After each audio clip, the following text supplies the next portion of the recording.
Ah, you're yanking that much. All right, so it is, what's today? Saturday the 8th. Tomorrow's Mother's Day. The kids are on their way. Angie's bringing them by. As you kind of see, I get you propped up on the door. The car is apart. The turbo was brought to Accurate Diesels in Orlando yesterday.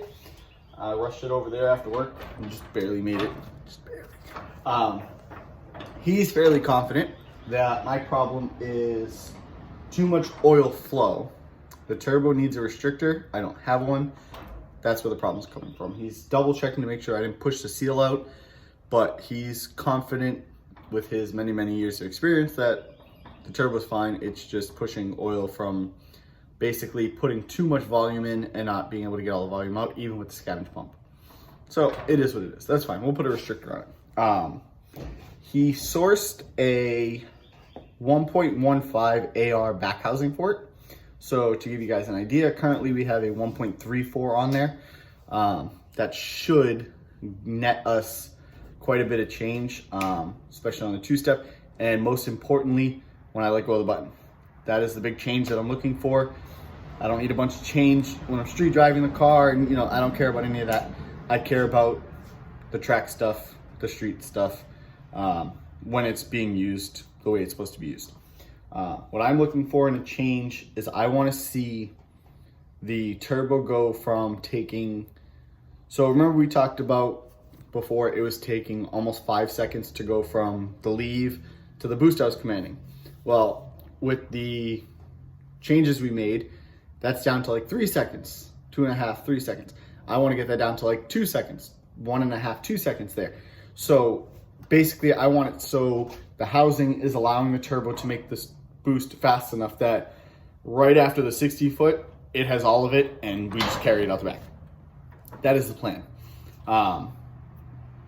Whether or not that's gonna work, I don't know, but we'll try. It should do that. That's the plan at least. But what we're gonna do today is, I have the turbo parts, the hot side off. I'm gonna take both headers off. We're gonna do a weld inspection while everything's apart. The other thing I'm gonna do is I'm gonna retorque the heads just to 70 foot-pounds. I'm not gonna go all the way to the 75. I don't wanna break anything there. Torque to yield bolts. I just wanna make sure that none of them loosened up to the point where 70 foot-pounds isn't enough. When you do torque to yield bolts, there's a degree you're supposed to go to. You set it to like 22 foot-pounds and then you go 90, 90, 90, and it ends up at like 75 foot-pounds, give or take. I just wanna check them at 70 and make sure they're good. But we're gonna go through and we're gonna check out all of my ugly welds and make sure nothing broke, because I wanna make sure we're not losing any power like that. That cracked. I need to weld that. I don't know. You can see it pretty good on the camera there. There's a little hole there. So we do have some holes, which means we're losing boost. I missed. Look at how terrible that is. I missed a whole spot. Oh, that's bad. I might have to bring this to work and re-weld some of this. Oh yeah, this is all the stuff that I had MIG welded and ground down. So I kind of expected this stuff not to really last because I MIG welded it. I didn't TIG weld. Obviously I TIG welded it. Oh yeah. We're losing some horsepowers, guys. Again, a whole nother spot that I just missed. So I'm gonna go through, and there's a good chance, since the turbo's gonna be off for a little bit, there's an exhaust leak right there. You can see the discoloration. That's ugly. So I think I'm gonna bring this to work and re-weld some of this stuff. I'll probably TIG it this time though.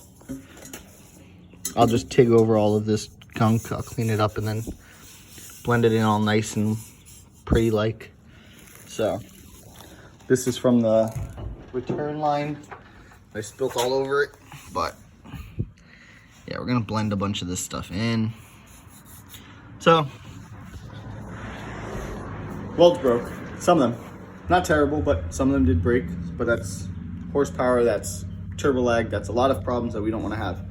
So using downtime like this to do things like this, like inspect your parts and make sure everything's good, is a great idea, because now I can fix it while it's down and it's not like we're gonna be at an event, which I have a couple coming up, and have that completely snap off. So that's what I'm trying to prevent.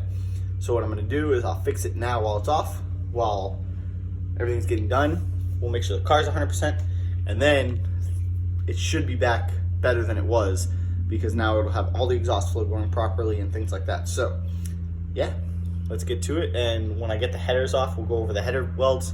That's all stuff that I TIG welded, so that should be okay, but we'll double check all those. And if I gotta re-weld one of those, we'll do that too. So I'll be back.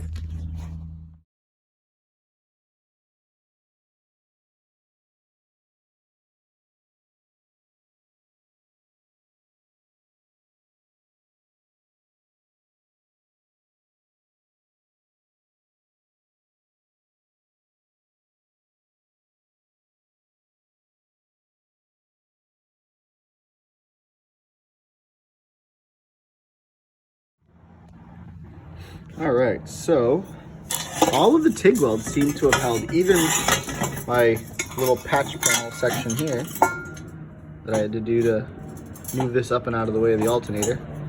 All of that looks good. This one we just had MIG welded, but even that held up.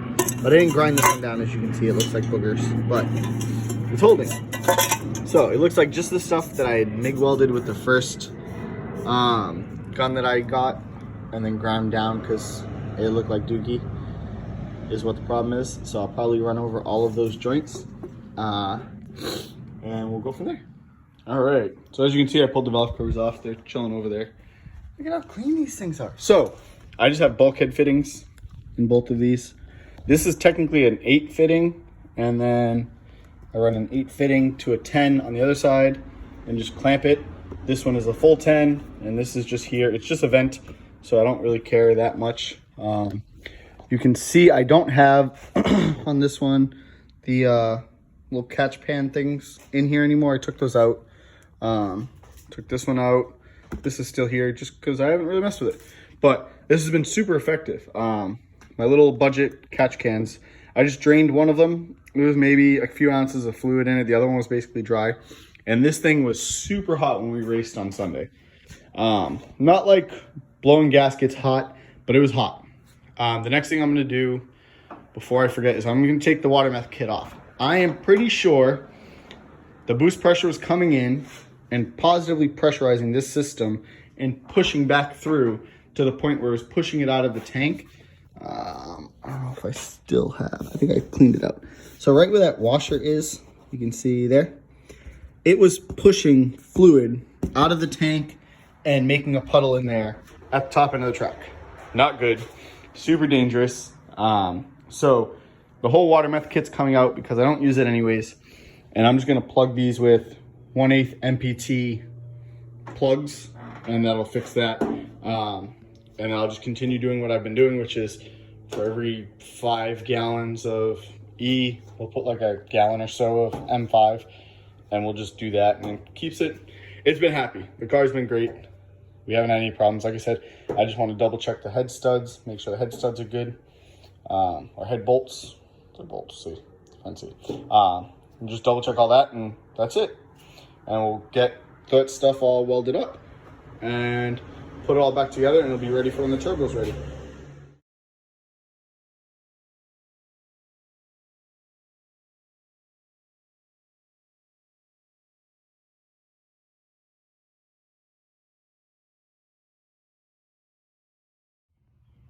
All right, everyone.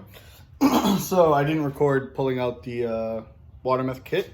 As you can see, it's not on the intake anymore. It's actually over here. There, on the wing, my little shelf. But the whole kit's removed. Everything's out. So now that's out. I don't have to worry about it backfeeding or anything like that. What else? Look. Listen to what comes with this. Yeah, so basically taking the thing off is kind of a struggle bus situation because of where I had it mounted and everything else. So I didn't record it because it's not very much fun to watch. So, but it's out. We're good.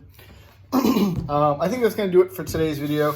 This video is technically ahead of the other video. I'm going to post it today, but yeah, it is what it is. I'll get the race video out. I was going to do an edit. I'm gonna try and put it down. I was gonna do an edit on the other video and potentially discuss times. However, if you're not on my Facebook, you missed out. If you're not on my Instagram, you missed out. I did post a time. I left it up for 1 hour like I said I would. And then I removed it because of exactly why I wasn't telling times. I put myself at risk at not being able to compete in a cash days and compete in a no prep event. Both of which is the whole purpose of this car. So going forward, you guys will get the information I give you, which is probably going to tell you it's not very fast. Just, it is what it is. Other than that, the car is what it is. I'll tell you if it went faster or slower. If you did see the post, then basically it's just going to be new personal best or faster than the last pass or slower than the last pass. That's it. I'm going to keep it real simple. I want to be able to compete in these events, and I completely understand where they're coming from. A lot of these cars don't necessarily race at the track, so they don't know where they fall, or they do race at the track, and then it's one of those things like now you know. So the post was removed on both Facebook and Instagram. Going forward, there will be no more posts because I want to keep the car eligible. So that was the agreement I made, and that's where we're staying. So as always, comment, like, share, subscribe, get up and get after it.